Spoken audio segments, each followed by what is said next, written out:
I'm not comfortable with the language of saying that same-sex attraction itself is sin. I recognise that same-sex attraction is not a good thing. The desires of same-sex attraction are not good desires. They wouldn't have existed before the fall in Genesis. They won't exist in the new creation. They are part of the consequences of the fall, that we have these kinds of experiences and these kinds of temptations. But generally, Christians have always distinguished between temptation and sin. And in the Lord's Prayer, Jesus says we need deliverance from temptation and we need forgiveness from sin. And I think it is not good to confuse those two categories.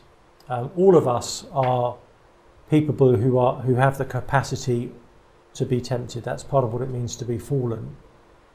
Jesus says we're not to seek forgiveness for that. We're to seek deliverance from those temptations. We're to pray that God would help us stand up and remain faithful under temptation as we experience it.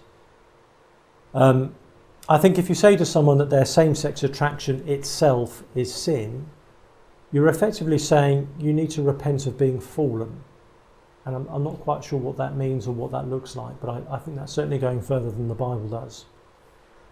There is another issue related to this. A number of people who experience same-sex attraction, particularly as they first come to terms with that, will feel particularly dirty, particularly broken, particularly ashamed of the things that they are experiencing.